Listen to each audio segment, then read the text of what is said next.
आज हम आपको बताएंगे कि उत्तर प्रदेश से किसका नाम चल रहा है राज्यपाल बनने की रेस में।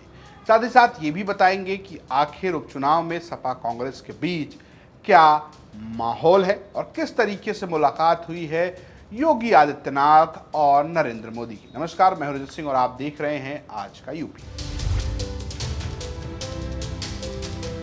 सबसे पहले बात करते हैं राज्यपाल को लेकर। कई राज्यपाल देश में उनका कार्यकाल खत्म होने वाला है और इनमें नाम है आनंदीबेन पटेल का, यानी कि उत्तर प्रदेश की राज्यपाल आनंदीबेन पटेल, जो कि गुजरात में मुख्यमंत्री भी रह चुकी हैं और फिलहाल वो उत्तर प्रदेश में राज्यपाल हैं। इसके अलावा कई और जगहों पर भी ऐसे राज्यपाल हैं जिनके कार्यकाल खत्म हुए हैं। इसमें राजस्थान के कलराज मिश्र, जो कि उत्तर प्रदेश से रहे हैं, उत्तर प्रदेश की सियासत करते रहे, उनका कार्यकाल खत्म हो रहा है। केरल के आरिफ मोहम्मद खान, तमाम और जगहों की हम बात करें तो तमिलनाडु से भी ऐसी ही सीट जो है वो खाली होगी। सवाल यह है कि अब ये लोग दोबारा राज्यपाल बनेंगे नहीं बनेंगे, ये भारत सरकार को यानी कि देश की सरकार जो है वो तय करेगी।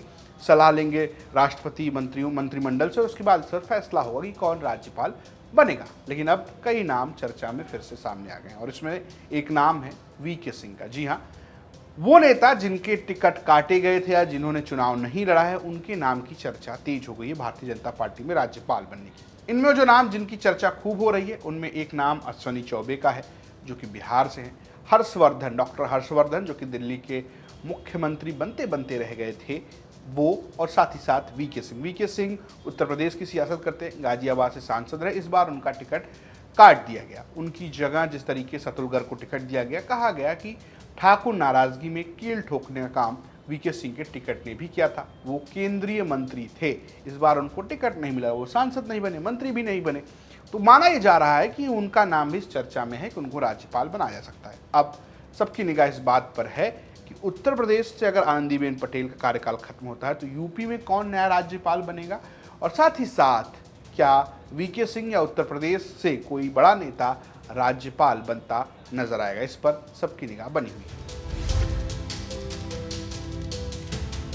अब आते हैं दिन की दूसरी खबर पर। बात कर लेते हैं जरा उपचुनाव की सरगर्मियां धीरे धीरे तेज हो रही हैं और बात गठबंधन की भी हो रही है। गठबंधन में कांग्रेस और समाजवादी पार्टी है।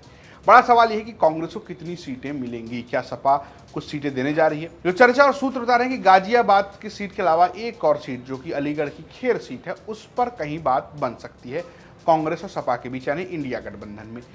वहीं अगर हम बात करें कांग्रेस की, तो कांग्रेस कम से कम 4 सीटें चाह रही है। इसमें कई सीटें हैं, उसमें फूलपुर की सीट है, जो कि इलाहाबाद के करीब की सीट है, इलाहाबाद लोकसभा, जहां पर इस बार कांग्रेस ने बहुत लंबे समय के बाद जीत दर्ज की। अमिताभ बच्चन इससे पहले वहां जीते थे और उसके बाद अब उज्जवल रमन सिंह जीते। लेकिन गजब की बात यह है कि उज्जवल रमन सिंह इससे पहले समाजवादी पार्टी की पॉलिटिक्स करते थे। उनको एक तरीके से कांग्रेस के कोटे से टिकट देकर सांसद बनाया गया। तो बड़ा सवाल ये कि क्या फूलपुर की सीट देगी। मजवा भी ऐसी सीट है जहां से क्या कांग्रेस लड़ेगी। हालांकि कांग्रेस 4 सीटें चाह रही है और गाजियाबाद तो बिल्कुल नहीं चाह रही। उसमें गाजियाबाद एक तरीके से बीजेपी के लिए गढ़ सीटें रही और यहाँ से अतुलगर, जो कि सांसद बन गए हैं, ये उनकी सीट है। अब देखने वाली बात यह है कि सपा कितनी सीटें देती है और कांग्रेस कितनी सीटों पर राजी हो जाती है, क्योंकि कहीं ना कहीं 2027 से पहले गठबंधन के लिए फिर से एक बार सीट शेयरिंग चुनौती बनेगा।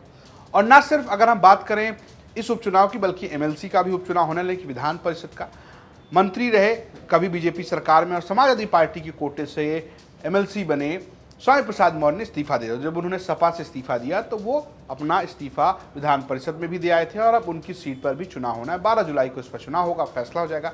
10 विधानसभा की जो उपचुनाव, उसके लिए अभी कोई तारीख का ऐलान नहीं हुआ है। देखने वाली बात है कि उस पर कब तारीखों का ऐलान होता है।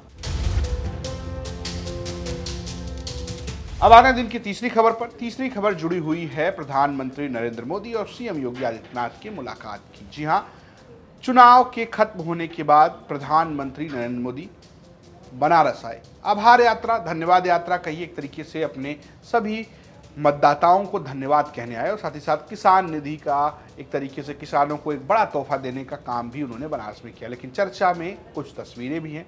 वो तस्वीर जब मुलाकात हो रही है सीएम योगी आदित्यनाथ की और पीएम नरेंद्र मोदी की, जरा देखिए।